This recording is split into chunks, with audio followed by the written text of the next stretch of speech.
have our first special guest here, and I'm about to turn the camera around. We're sitting here to our listeners this beautiful afternoon in the library, 1821 on Barbersville Winery property.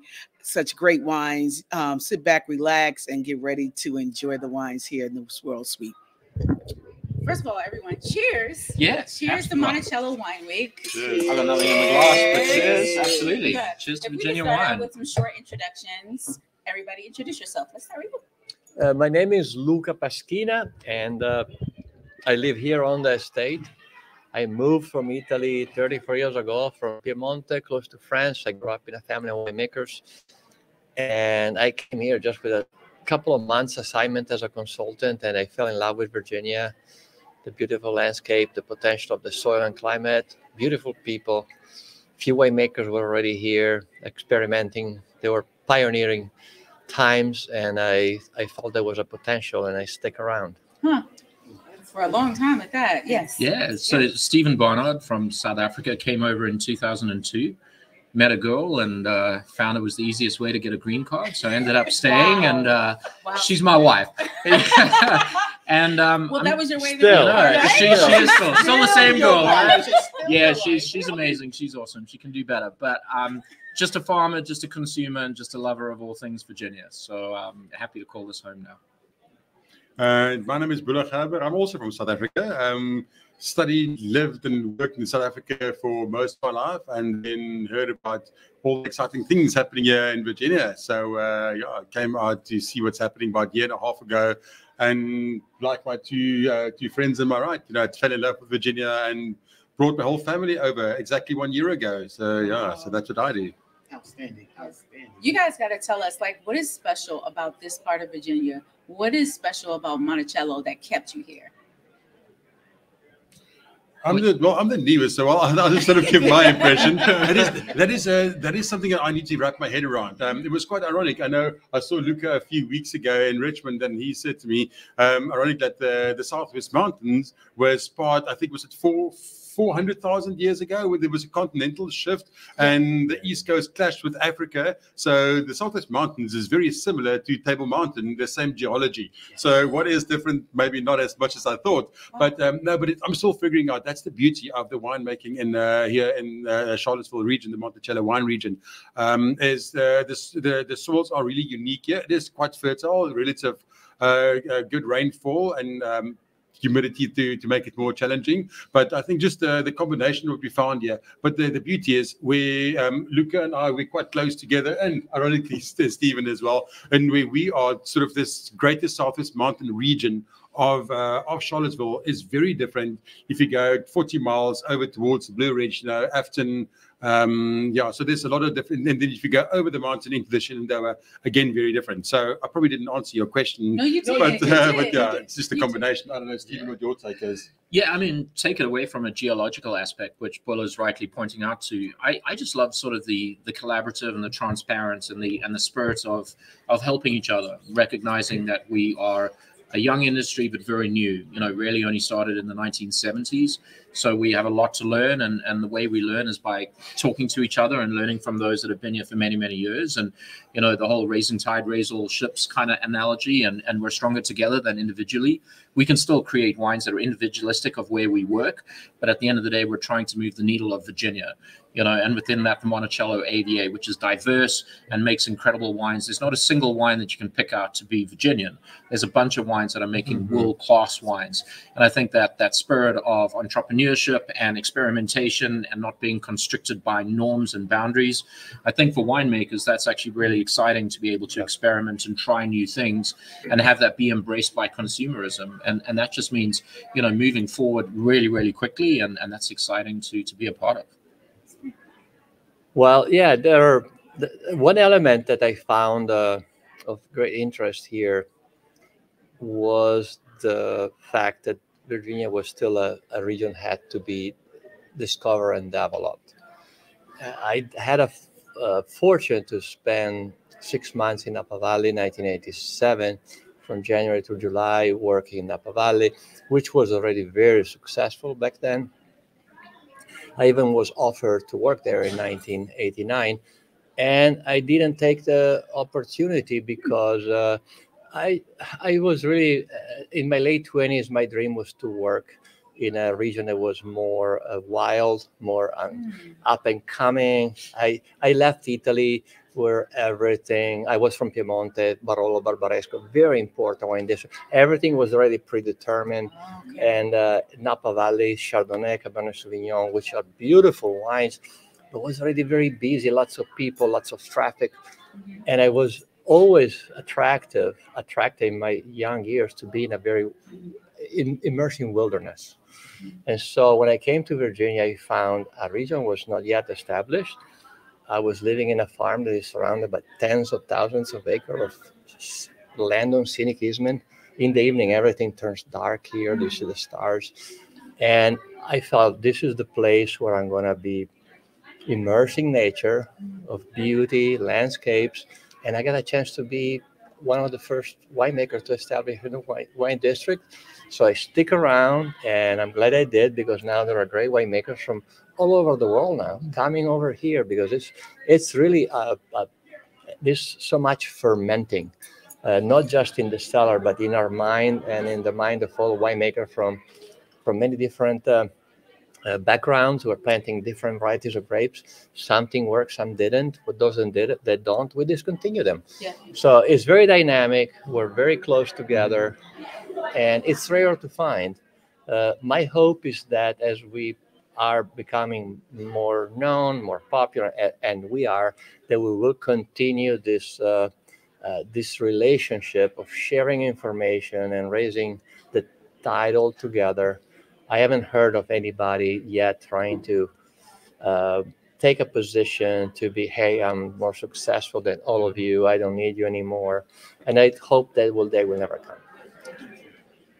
Well, gentlemen, can you each tell us which wineries in this area that you are representing today? And tell us what your favorite varietal is from wine. And since we're drinking red, what's your favorite red? Reds. Ooh. Yeah. So I'm from Southwest Martin's Vineyards, one of the newest wineries in this Monticello ABA. And sorry guys, I'm going to be that guy, but I really love the Cabernet Francs from Virginia. Sorry, there was a Trump. Stephen, over to you. That was my answer.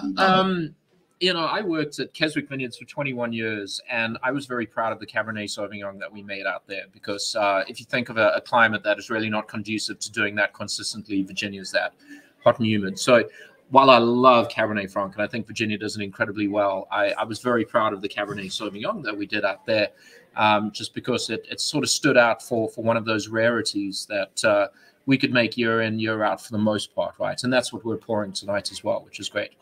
Yeah. So note to self, you got to go try it. Yeah. Well, sorry, terrible to go last. If I get asked so many times, what's your favorite white wine? What's your favorite white wine and red wine? For white wine, my favorite Vermentino does extremely well because of the climate, warm, but on reds, I am in between Cabernet Franc and Nebbiolo, for example. Oh, sure. Merlot is so strong. It's what I'm looking for to say what's the best variety. I'm looking for which one has the highest consistency. So I would say that Merlot, Franc, and Nebbiolo, they have a very high consistency, also in lesser growing season, a season where it's more wet. For us, those three, I think, are where we have that consistency. So singling one out, it's not a matter of being fair. I think the all three have shown great consistency: Merlot, Franc, Petit Verdot, and Nebbiolo. And I mean, let's be honest, Barbersville is the epitome of consistency over 50 years in Virginia. Yeah. I mean, you could pick a range of wines and say that's the best one. So the best one is what's in your glass at that particular time. Yeah, exactly. Yeah. Exactly. I love it. Guys, this was wonderful. We don't want to take too much of your time. Thank you. Thank you. Thank you very much.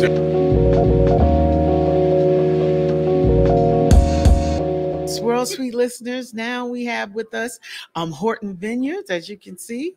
And introduce yourself and tell us a little something about yourself and the vineyard. Okay, so I am second generation Shannon Horton. My mother is first generation. My father and my mother started the vineyard in 1989. I'm second generation, and my daughter's third generation. So since my dad's passed away, it's my mother, myself, and my daughter. 3 generations of women running the place. Nice. We said my dad had to be passed on for that to happen. So my mother grows all the grapes. She doesn't like people. She stays with the dog and the grapes and her crew and takes care of all of that. My daughter is the winemaker downstairs. We have 67 acres under vine, 18 different varietals. We make about 35,000 cases a year. Right now in her cellar, as of inventory, she had 100,000 gallons of wine that she's maintaining and taking care of. Wow. So I've had your daughter's wine. I've had Oh, more. the Gears and Lace. Yes. Yes, Her series is awesome. Yeah. I I've had love your daughter's that. wine. That's how I hooked her into the business. Yes. Yeah. She's like, oh, I'm going to go do this. And I'm like, oh, why don't you go make this wine? Oh, that sounds like fun. Yeah, there you go. That is lovely. And you're the winemaker? So I'm what they call the master blender. There's some things that I blend and put together, and there's some things my daughter puts together, but my daughter is really the winemaker. Got it. I'm there for consultation when she needs assistance. Excellent. Years ago, when we used to do Google Hangouts, we used to decide, okay, what ABA or what demographic we're going to talk about on that particular show. And the one time we did Virginia wines, and I picked Horton Norton. Oh, I picked Horton Norton. That's why when I saw your table out here. Yeah, because I looked at the list of the wineries that were coming and representing the AVA, and I decided, let me bring grapes that probably most of the AVA does not have. Pinotage was one of them. You have So I'm gonna taste it. you have Pinotage here today. I can't wait. Yes. Oh my God, I love Pinotage. Can you go get it?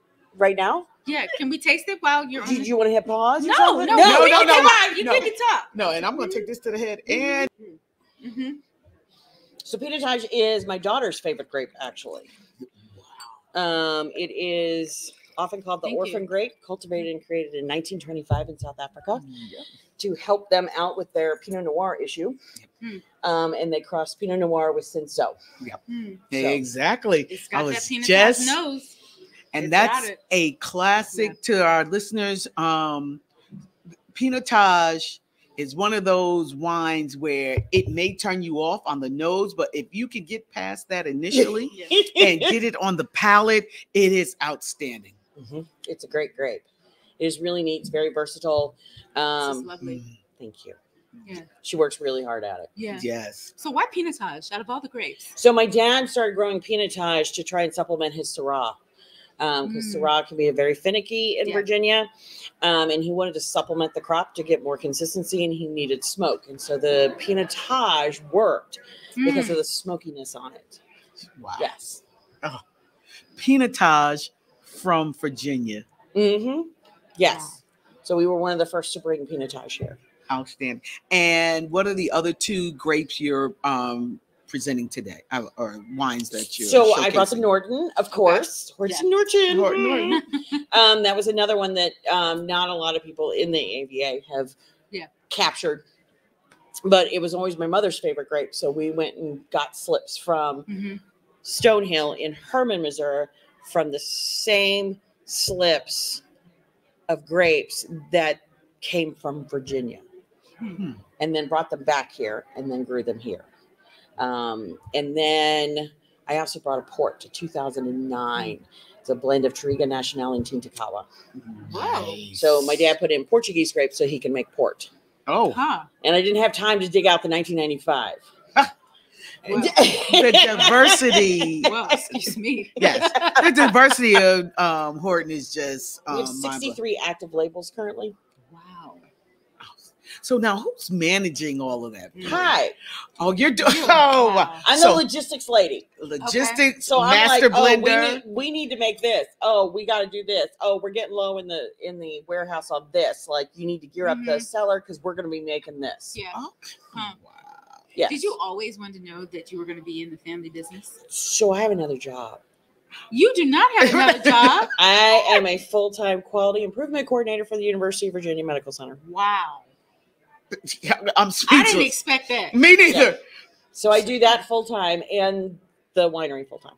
So where do you find the time to even sleep? There's a little bit. Just a little bit. Just a little bit. I love the nap. The nap is Because awesome. You don't look stressed out. Oh, thank you.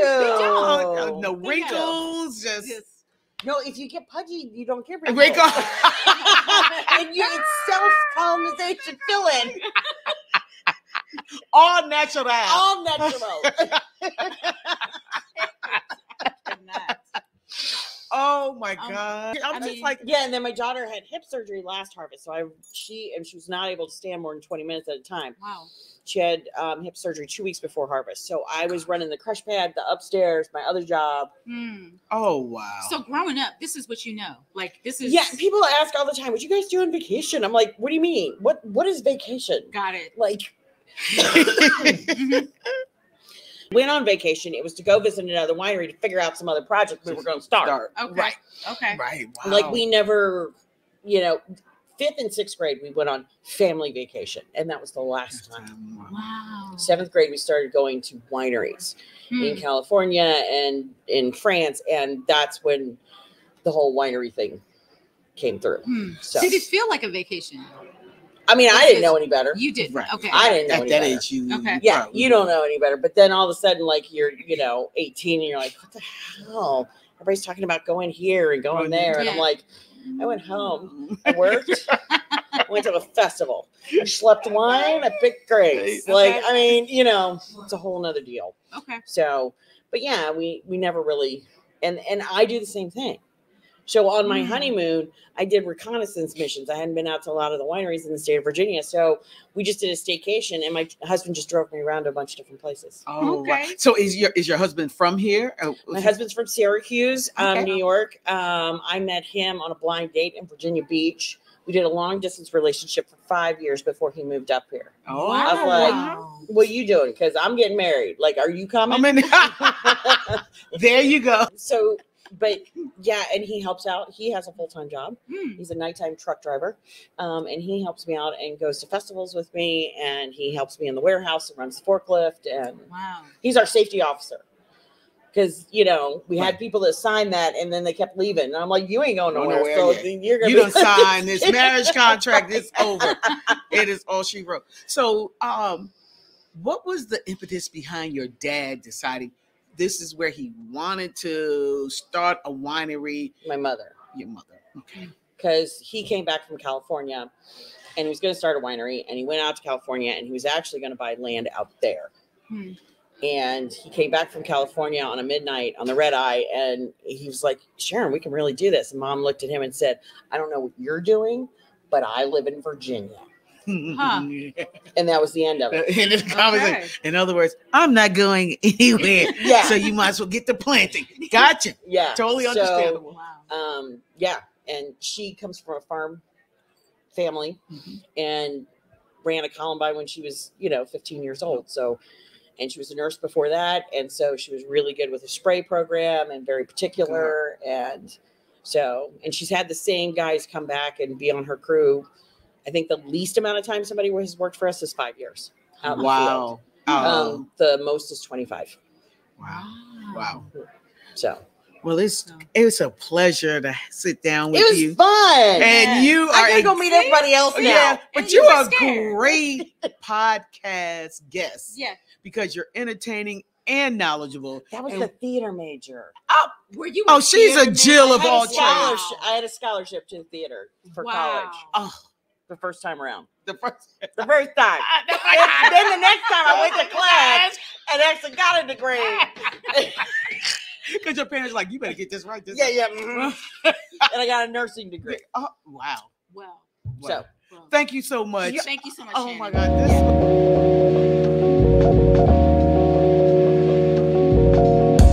I am Sarah Leek. I am the tasting room manager of Chestnut Oak Vineyard in Barbersville, a tiny little intimate winery that I love so much. Welcome to the Swirl Suite. Thank you. Welcome to the Swirl Suite. And what did you bring to showcase today? So we did something cool for tonight. We've been cellar aging our 2016 Cabernet Sauvignon. We actually don't sell it online or in the tasting room anymore, but the winemaker told me to bring it out tonight to share with everyone. So it's pretty cool. So we can taste it, but y'all can't buy it. No. I'm so sorry. So sorry. I'm so sorry. You should be here. And we did taste it, and it's for this area, Cabernet Sauvignon is not one of the grapes that is totally prolific in this area. Mm-hmm. So it takes a lot of knowledge of winemaking and a great vineyard manager to get quality fruit in the bottle, so to speak. So that's what it tastes. Yeah. How long has Chestnut Oak been around? We're celebrating our 10th year. Wow. I know. Okay. Woo-hoo. We feel really good about that. So we're going to plan some special events later on this year. So we'll probably announce it on social media and stuff like that. Yeah. Nice. So question about you. Were you in hospitality or wine before you started working there? Yep. I started washing dishes as soon as I could get a job, and being in the food and beverage industry, managing restaurants, I'm a little older now, and I don't really want to close down a bar at 2 or 4 in the morning. Yeah. So kind of led me into the wine world, which is fabulous. I can't say enough about this region and this area, and everybody is so loving and accepting, and it's just great. Are you from this area originally? Yep. Charlottesville, born and raised. Sure. Oh, how nice. Mhm. So we have to ask, what is one of your favorite red wines, since we're drinking nothing but red wine today? Sure. On a 90-degree day. Yeah. On a 90 I degree. know. Thank God it's I know. air conditioning inside, Yes, right? yeah, definitely. Nebbiolo. He's It's- the second person. Yep, it's a terrific grape. I think I'd have to dig in the memory banks, and I'll probably misquote, but I went to a wine dinner not too long ago, and they were talking about the acres that have been planted in Virginia Mhm. versus the cases produced. Mm. And so there are a lot more vines planted. So I think you're going to start to see it more and more and more. Oh. So what would you say is the difference between a Virginia Nebbiolo and a Nebbiolo that's grown in Italy? In the bottle. It's just, we have similar climate, which is why it's growing really well here. Yeah, that's what Luca said. Yeah. Yep. Yeah. Mm-hmm. Yep. It's coming along. Barbersville does a tremendous job. Mhm. We have done 2 vintages of Nebbiolo at Chestnut Oak, and we won a gold medal for our 21, which is a new, and then a gold medal as well for the 19. But yeah, it's just doing a fantastic job in Virginia. Oh, I think it's pretty cool. That's fantastic. yes. Well, thank you. We thank you, Yeah, short and thank sweet. you. Thank you for stopping by and sharing your wine knowledge with our Swirl Suite listeners. And we hope to see and hear more from Chestnut Oak. Yeah. Thank you. Cheers. Cheers. And we had the Cheers. whites yesterday. They We had the were whites Oh, as well good. yesterday. Good. Exactly. They were really They good. were That's really awesome. well. And our winemaker was pouring there, so you probably Oh, got to chat with Yeah, him. that's right. Yeah, Yeah. yes, indeed. Yes, Yeah. indeed. Well, my name is Fernando Franco. I am the person who is in charge of growing the grapes and, making sure that we get the most beautiful grapes to produce the most beautiful wines. Wines. And, it's a beautiful, challenging job. And I love it. I love it because, I can influence the final product right now there in the vineyard. I can decide, how much production we're going to get from the vineyard and where to position the clusters and how much sun exposure we're going to get. So that at the end is what, it gives us these beautiful results. So yeah, that's my job is viticulture. And I've been doing this now for, here in Barbersville, 26 years. And before I came here, I was at Prince Michel and Leduc Vineyards in California. And I worked making wine in Napa Valley for 9 years. And I was blessed that the Sonins and Luca asked me to join them here in 1997. And it's been a beautiful rose since then. It's been a really always trying to lift Virginia up, always putting Virginia in the map, and always trying to produce the best quality, to produce the best wine that Virginia can produce. That's what Luca was talking about a little bit earlier. So, how many acres or plots of vines that are planted here in Barboursville? Well, right now we are at 172 acres of vineyards. Yes. Yeah, it's around 350,000 vines that require our care and our love, and that's the way I see it, because vineyards are like we are, like humans. You give them love, you take good care of them, and they give you this beautiful result. They give you these beautiful wines, and it's a big challenge. It's like they are basically all European varietals grafted into North American roots.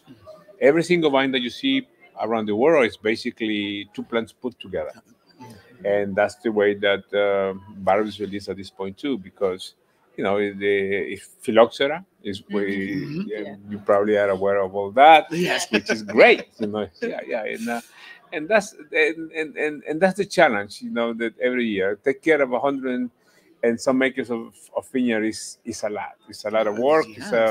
I call it's a labor of love. Labor of love. Okay. Yeah. So please tell us what's going on with the vines right now. Right now, beautiful question. We finished pruning. Okay. Back in mid-April, and pruning is where you basically select what's going to be growing this year. The only wood that produces is the 1-year-old wood. So you need to select that wood and then prepare already the vine for next year season again. So you really have to know what you do when you come to pruning. So we're done with pruning. Now what we are doing is what we call canopy management, where we are telling the vine how it's going to grow. This system is called vertical trellis system, because everything goes vertical and the fruit is in the bottom cordon. So right now we are in that process, because it's important to catch those little growing shoots in the first 2 wires, because then they're going to start to grow vertically. There are some varieties that can like to grow vertically, and there are some that like to go sideways, like Pinot Grigio, Chardonnay, Cab Franc, Merlot. Sometimes they like to grow that way, but that's what we're doing right now. We're working every single little road and putting all those little shoots gently, because they are so fragile at this stage that if you do a little bit of violent movement of them, the apical meristem can break, and then you ended up that the vine compensates with that by growing more shoots, which becomes more foliage, and we don't want that at all, zero. So that's what we basically do right now, just canopy management, shoot positioning.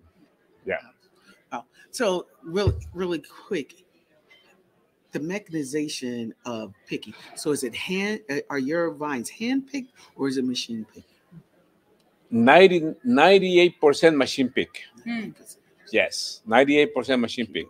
The only grapes that we harvest by hand are the ones for pasito, because we have to gently put the clusters on the drying crate, because so there is no wounds or anything. But machine picking is probably one of the advantages that we have, because it gives us the opportunity to wait to the peak of maturity. It also gives us the ability that if there is a danger for a hurricane or a heavy rain that's going to last 3-4 weeks, we can go with the machine and say, this vineyard is ready to harvest, that vineyard is ready to harvest. Let's get it. I have harvested, I think it was 98, 24 hours non-stop with the machine, and it was just rain, and we were harvesting, what we could before the rain spoiled everything. So and one thing that is important, which doesn't make a difference between hand picking and machine picking, is that the physiological part of the grape does not change. What you have already, if you already have a beautiful uniform maturity, you're gonna have it either by hand or with the machine. And when you harvest with a machine, you have to already understand that you have to have the beautiful ripening evenly, because even though the machine is amazing because it doesn't pick green berries, for example, but you got to have the beautiful ripening where when the machine goes through, the machine just touches the berries fall down, the machine grab them, clean them, take the leaves off, take any little tissues off, take the stems out, and just put the berries inside the tank. Yeah. So it's as gentle as you can totally expect. Okay. Yeah. Wow. Yeah. Wow. Yeah. And so, what are you waiting for next? What is the next step with the grapes? What is the next process? The next process that we're gonna be looking for here right now, and that is probably one of the most crucial ones, is bloom time. Okay. Bloom time is when vines are having sex. Oh. Everybody smile. Everybody smile. So that's where the little berries are formed. Yeah. Thank you so much for this. This was so informative. Yeah, absolutely. Yeah, it's always the science behind. Yeah. It takes a lot to get what most consumers get in a glass. So it's so much work ahead of time. And to make it very simplistic, I always say it's nothing but science. This is a vine that digs deep to grow this beautiful fruit. Yes. It stresses and it grows this beautiful fruit. That is a beautiful topic that you just touched, because stress is something that is important in the end. Yes. Because that's when the vines feel stress, they concentrate their energy into their DNA, which is on the seeds. Yeah. So all that energy, the concentration goes into producing those beautiful seeds. And then by the physiology of the vines, that's how they ripen the fruit. Because they like we are. If we have $1 billion and we can go and do whatever we want to, what should I worry about life? Just waste, right? Yeah, exactly. Yeah, I can waste this. I can throw this. Just spread it all around. Exactly. Just spread it all around. Yeah. But vines, once they feel that little stress, which is mainly can come from dryness, and then they focus that energy. It builds character. Exactly. It builds character. Yeah. It builds character. Just like in a person. Yeah. It builds and on the vines it builds flavors. Yeah. Flavors. And builds aromatics. Yes. And it builds all these beautiful wines that we enjoy. Yeah. Yeah. Wow. So that's Fernando, cheers Oh, to you. thank you. Oh, you. yeah. Thank you. Yeah. Salute. Thank you. Salud. Yes.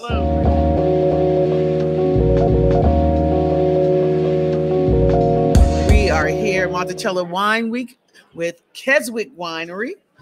Welcome and thank you. Thank you for having us, ladies. We appreciate you. Tell us more about your journey into wine and how you got to Keswick. Well, I've been in wine business for 8 years here in Virginia. Probably my favorite place to drink wine is Virginia wine. I actually started here at Barboursville Vineyard. They have taught me everything I know about wine. Nice. Luca Pasquina, Fernando Franco. They absolutely taught me everything that I know about this business. I moved over to Keswick 2 years ago. I am their tasting room manager. I enjoy their wine. I enjoy the atmosphere there, and we're moving forward with our new tasting room opening at the end of the month. We offer miniature golf for kids. I have an off-leash dog park. I mean, Keswick has a lot to offer, but there is more to come. Oh, outstanding. Wow. Outstanding. All right. So I started off in the wine industry I'm 31. It was probably around 6 years ago. I was 24. I started at Williamsburg Winery, and I started out in their tasting room giving tours. And the winemaker came up to me one day and was like, everybody loves your tours and you sound like you know what you're talking about. So I want to bring you into the cellar to work. Would you like to be an intern here? And I said, I would love to. So I worked in the cellar with Matthew Mayers for a year. And then before COVID, I moved up here to Barbersville, started working at Barbersville Vineyard, tried to pursue a degree in viticulture and oenology at Piedmont. And then when everything closed to COVID, that was one of the classes they dropped. Oh, wow. So I ended up working in the tasting room for a while. And then Luca came up to me and Luca was like, hey, I heard you worked in the cellar at Williamsburg Winery. We need a person in the cellar here. Would you like to move positions? And I said, absolutely. I would love to. I love getting my hands dirty. I love getting into the winemaking. And winemaking is so romanticized. People do not realize all the hard work that goes into winemaking until you actually do it. Oh, yeah. On our podcast, it's 4 of us total hosts. We said we would never. Never. It's a hard job. I want to drink, taste, talk to people who do it, right, but I'm not. But I will be honest with you, it's so rewarding. Right. Hearing people say, oh my gosh, this wine is amazing. Yeah. Luca Pasquina is the best winemaker in Virginia. And I'm like, yeah, I learned under him and Daniele Tesoro. Wow. Also, there's another one in the cellar named Scott. And he really taught me a lot of the things I needed to know. And funny fact, he worked at Williamsburg when they first started. So it's just a small world in the wine industry. And it's great moving around and getting to know everybody. And I thank Matthew Mayers at Williamsburg Winery and Luca Pasquina here, Daniele Tesoro here. They taught me everything I needed to know about winemaking, and that's how I got in the wine industry. Then about a year ago, Al approached me about wholesale marketing. And I thought, you know what, maybe I would like to get out of winemaking and, you know, maybe instead of getting my hands dirty, getting all dressed up, and, you know, hey, bringing in marketing, making we those have been best friends connections. 6 years, and we run the tasting room together. I'm the manager. She is my assistant, as well as my wholesale director. I know that's a and time. we are having yes. a wonderful time We have a together. great time. It is nothing but fun. It's a no judgment zone at Keswick Vineyards. We just want everybody to come and have fun. And we want everybody to feel comfortable and want to learn more about the wine industry from the older generation to the very younger generation. Yeah. So We love hitting all the demographics there. I think that they are really making wines geared towards every demographic. right. Charlottesville being a college town, Right. obviously we have to kind of hit that demographic of the younger folks. We do have a very large wine club. Keswick has one of the largest wine clubs in the state of Virginia with over 800 members. Wow. So we make about 5,000 cases a year at the winery, but most of it goes to our club because they are VIP. Wow. Wow.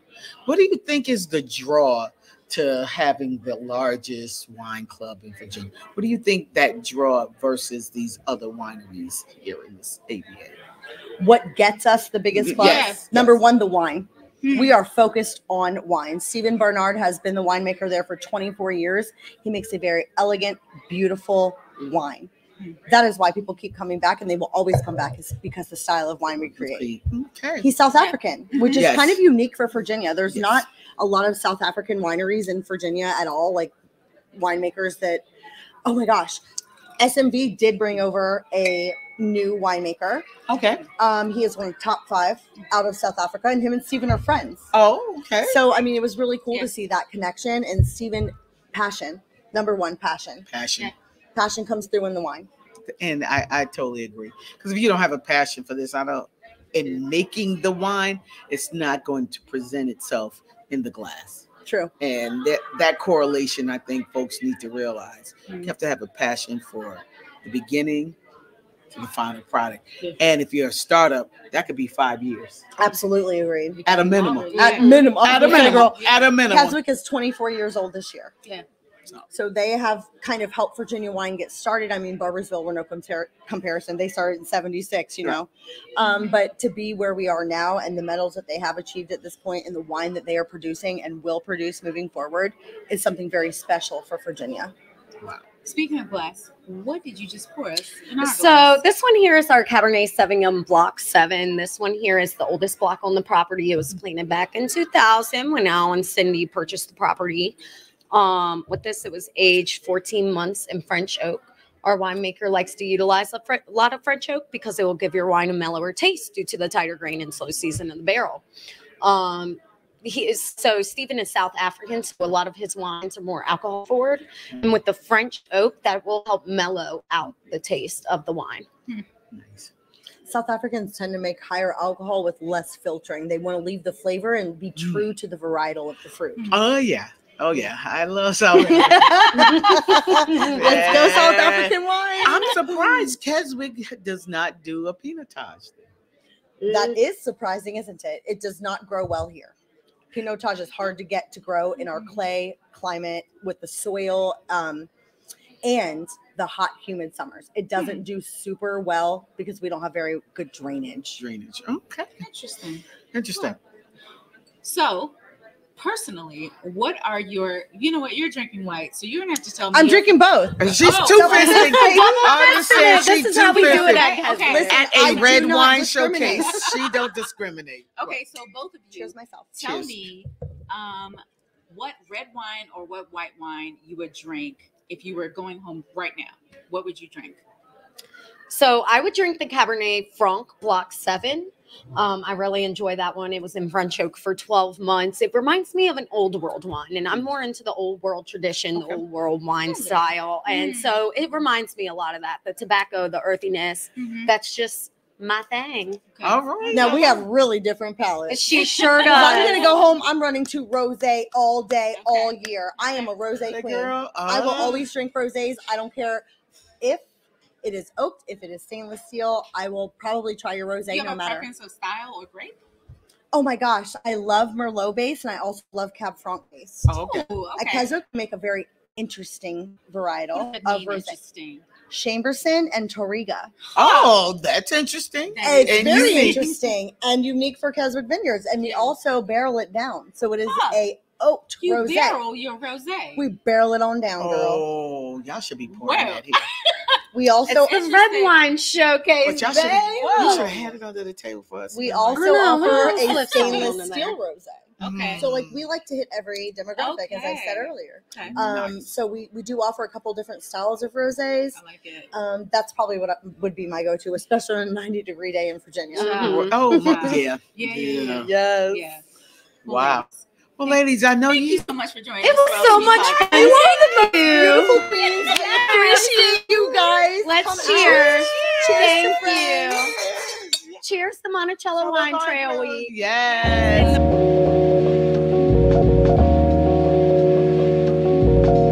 Welcome back, everyone. We are here with Hazy Mountain Vineyards. I am doing my happy dance. You know how I do when I get a good wine expression in the glass. Luke is going to talk to you all about hazy wines. Awesome. Luke, please introduce yourself. Yeah, thank you for having me on. My name's Luke Trame. I'm the head winemaker at Hazy Mountain Vineyards. We're located in Afton, Virginia, just right before you cross over into the Blue Ridge Parkway. We're right there before, kind of the last little knoll before you hop up there. We have 2 estate vineyards, one in the Shenandoah Valley that we planted first in 2016. It's a 50-acre estate vineyard. It's on deep limestone soil, high elevation. It's 16 to 1,700 feet. Just a gorgeous property for doing really cool climate whites. It's a big white production property. We also do some nice reds, some Cabernet Franc, Pinot Noir, Blau Frankish. The whites there, predominantly Chardonnay, Riesling, Gruner. Have some Chenin Blanc as well, some Tietman Sang, some Pinot Blanc, stuff to play with. And It's fine. It's fine. then we have an estate vineyard and where our tasting room is in Afton, right there off of 151. That site is this gorgeous hillside that was cut out. We started planting there in 2019. It's just, Virginia's gotten to the stage where we're getting out of the valley floors and up on the mountainsides. And it's this beautiful, deep granite soil, decomposing granite, deep, rich soil. It's not the heavy clay you see so often. Steep hillsides. It's like a big solar panel. We're able to produce some really pretty reds there. So Cabernet Franc, Petit Verdot, Merlot, a lot of Nebbiolo as well, which is new for us, and some Chardonnay and Albarino. So we started in 2016 planting our first vineyards. We're at 86 acres under vine now. We planted from 2016, 17, 18, 19, 20, 21, and it's been a long road, but we produce now predominantly all estate. We buy a little bit of fruit here and there to play with, but it's a lot of fun. So how did the name come about? Oh, names with wineries are tough because Right. everyone has about the first 10 names they wanted, and then you get cease and desist letters from every part of the world. Exactly. I think we went through maybe 13 names. Really? Wow, Between- that's a lot of names. Oh yeah, which is this isn't the most romantic story because there's the nice way to say it is that it's you go to the property, especially in the spring when you've got like the cool nights and it's getting warm and there's just this mountain haze because the vineyard in Taste sits at 1,100 feet right there in Crozet, where it's the valley floor is around 600-700. Right. So there's just a mountain haze underneath. It's just like an ocean of clouds. Right. And so it's perfect 'cause it's a hazy mountain. And that was after a couple cease and desists on other names. So now you're showcasing your Bordeaux blend, your Pinot Noir, and your Petit Verdot. Yes. What made you bring those particular ones to this showcase? Yeah, so this one we wanted to bring 2 wines that are currently available and then also a library wine. The 2019 Petit Verdot was our library wine to bring. 2021 Bordeaux style blend, or BDX, was something we're just about to release to our wine club. It's a Monticello AVA fruit. I want to drop that. And then Pinot Noir because I knew there wouldn't be another Pinot Noir here. Oh, exactly. Because okay, y'all, these wines really are excellent. Yeah. Surprised. Yeah, Thank you very much. Also, we tasted your wipes yesterday. They're also good. The Chenin Thank you very much. Genius to bring. Right. Hello. Right. I'm so mad I missed it. I just passed by. I didn't Those get were it. good. But Yeah. I try to bring a couple show ponies every time. Something that'll stand out and people say, I've not had that from Virginia, or I never see that. Exactly. You gotta play to your strong suits a little bit. Very much. So what got you into winemaking? Yeah, I grew up farming in here in the Shenandoah Valley, and my family, they raise heritage breed pigs and sell them to restaurants in D.C., Richmond, Virginia Beach. And it's funny, it was a weird combination of growing up farming, working with pigs, but then we sold to really nice restaurants with great programs. And pretty much every Michelin star restaurant in D.C. was one of their customers. And I got to experience terroir with pork when I was a teenager before even tasting wine. And we would raise animals outdoors in different areas and different forage programs. Some would be finished on acorns in the fall, and you can taste the difference on where the animals raised in fresh meat. And then we did prosciuttos, and that became super clear. And then when I started drinking wine, because like every farm kid, I left the farm at 18. So I'm getting out of this. I'm not doing this. I had the fatal flaw of saying, I don't ever want to farm again. I don't want a career that's dependent on the weather. And then landed myself in the most weather-dependent career I can imagine. But I started working in restaurants, tasting wine, got the wine bug, and got to see terroir really expressed. Turned 21 and moved to California to start working in wineries. Wow. What a story. What a story. All I can say is cheers to Hazy Mountain Vineyards. Their wines they're red. I didn't get a chance to taste the white, but their red wines are, I overuse this word, are outstanding. I am just so very impressed because Pinot Noir, Petit Verdot here in Virginia, I'm just like, oh my gosh. Thank you. That's all I can say is thank you. Thank you very much. And you got some fans. You got some fans who are. There's our next guest. Sing Hazy Mountain Vineyards. People look for. Oh, you know what we did? What's your distribution like? So we've just set up our VWDC to self-distribute within the state of Virginia. Okay. So we're approaching that, and then we're going to hopefully look at more widespread distribution in the future. Because I've been producing the wines in volume and scale that would be distribution friendly. So if folks outside of Virginia wanted to get it, is it just like calling up the winery? Oh, we have online sales. Online sales. Yep. Okay. Yep. We're shipping to a few states now and adding more as we go along. Outstanding. Wonderful. Thank you. Thank you, Luke. Thank you very much, ladies. It's a pleasure talking to you. Cheers. Cheers to you all. Thank you very much.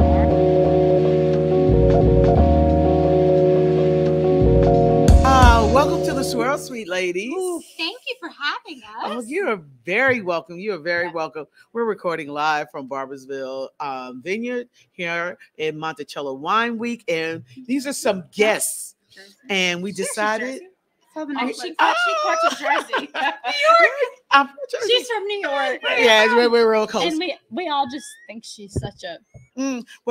People don't understand us, and that's okay. They don't, but I love her. See, we can do this offline. Right. We are with these guests because we wanted to get guest opinion of what this week or in this particular event. We've so, been ladies, interviewing winemakers all afternoon. and you're our first guest. So, welcome. Thank you. Thanks for having us. Yeah. So tell us what you think about the. Go ahead. New Yorker. This is. Tell us what you think about your experience here today. Well, there are closing down so many different wonderful winemakers here, and we've really enjoyed ourselves. Obviously. Cheers. We did not break a vase earlier. Oh, that was it. Oh my God, that was us. We got it. Trying to take a selfie. Yeah. Okay. The phone fell. And Okay. It was the whole thing. But there are definitely a couple winemakers who stand out. Okay. For sure. We love Hazy. Yes, I will Hazy agree. Mountain. Yeah. Raise a glass to that. Afton, Absolutely. Okay. and obviously where we are. Our host. Barboursville. Yeah. Absolutely. Oh, very much so. Yeah, for sure. Wow. So are you? Well, I know my homegirl over here. She's from the Northeast. We from all New live York. here now. Yeah. But we all But- live you locally live here now. now. So I am from the industry. Okay. I used to work at Cross Keys Vineyards Okay. in Harrisonburg, Virginia, so Okay. local to the valley. And what I can say with all of these vineyards and the winemakers here, that I'm just thoroughly impressed. Every year they go above and beyond for Virginia wine, and you know what? Like, that's why we're top 3 in the world. It's California, Oregon, and Virginia, baby. Yes. I will say I went home and I love a Cab Franc. It's one of my favorites. Mhm. And I went to New York and I was in the liquor store, which is where you buy wine there. And I was like, he was like, "Oh, can I help you?" And I said, "Yeah, I'm looking for a Cab Franc." And he took me to the France section. They don't they don't know what it is. They don't have it there, and that's one of my favorite wines. So that is what I love about living here, is that there is a good Cab Franc Good Cab Franc everywhere. And that's interesting because if you were up outside of the boroughs of New York, Yes. and out on the lake, and you went into a wine store, they would know where Cab Franc. is. Exactly. Yeah. They Finger do Lakes Cab would Franc. know. Finger Lakes know Cab Franc. Yeah. I was down county in Westchester. So Okay, I was like, yeah. They were like, I don't know. What this is. Exactly. So, are you from this area originally as well? I'm from just over the mountain. But Okay. yes, I've Yeah, spent- we're both from the Shenandoah Valley. Okay. we've So grown and raised. born yeah, and raised, absolutely. whatever But you wanna Virginia is say. becoming a threshold of wine in the United States. It's Very much so. honestly like if you look at the map, coming over, Jefferson planted his grapes here Mhm. to coincide with France, Yes. and that's obviously like what his Vision was. exactly. Mhm. And then from there, if you go across the longitude, latitude, like that's where you find the Pinots, Exactly. Mhm. where there's other varietals of grapes. Mhm. But that for me is What like, makes Virginia? Virginia is Virginia. You know what I mean? Yes, indeed. It's important. Very much so. No, it was excellent. I love her. You're great. Exactly. And so you guys come to many of these events often. We drink a lot of wine. I don't know if we come to a lot of I'm from a wine background. I feel like I pull them with me. Okay. But yes, like her and I established our relationship upon wine. Okay. Got it. And we have the same birthday. So Well, that What's your helps. birthday? January 28th. And Wow. so few people actually care about good wine. Yes. Right. Yeah. It's hard to find Oh, you those better preach. people who actually Yeah. want to drink good wine Yes. with you. There's a lot of wine here, and a lot of it is And a lot of it is not not great. great. Yeah. And so to be that able is to, what I appreciate about this event. You guys are getting some thumbs up. Yes. Here, I see. yeah, like to distinguish between this, you know, I could drink wine or I could drink good wine. Good And wine. those are two markets. You're like, I could drink to get drunk, and there's a lot of that. I will around tell here. you- And then there's the good wines that they have at events like this. That One we winery that is not here that deserves a thumb up Okay. Please.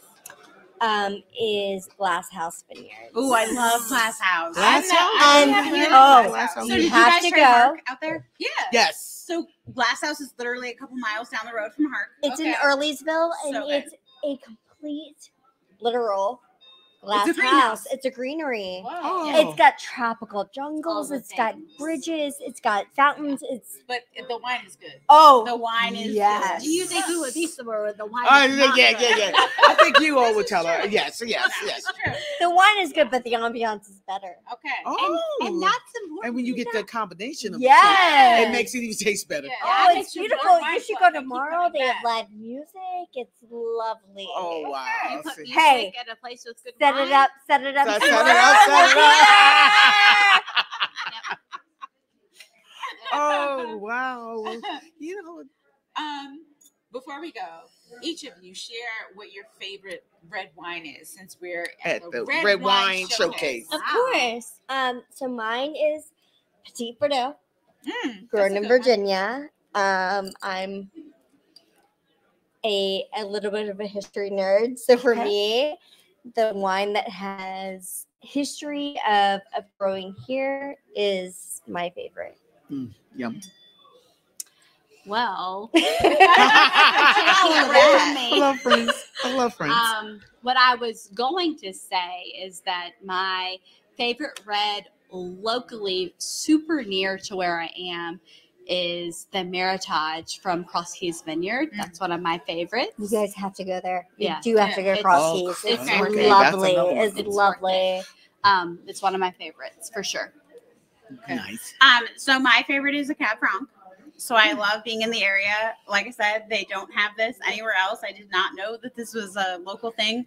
But my favorite here tonight, and from Barboursville in general, my favorite red wine from the area ever is the Octagon. Yes. The Octagon. I have a bottle of the Octagon in my house, like So good. It's saving for special lovely. occasions. Like absolutely my favorite Oh, thing. okay. Special occasions only. Oh, special occasion. It is my special occasion, like celebratory wine. So Yes. We're whatever. also literally relatives. Yeah. And so I'm like, when is the special occasion? Right. Like, when am I being invited for you For to the open? wedding, we didn't have it for the new house. We'll have it soon. What is it? Because I want it. Thank you. Exactly. Oh.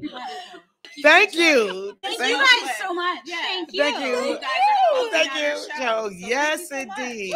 Thanks so much. Cheers. Cheers. With Cheers. these empty glasses we of have Starbucks. Yeah, we've already drank them because they're so So good. good. Right. Mom. Yay. Well, guys, that is a wrap.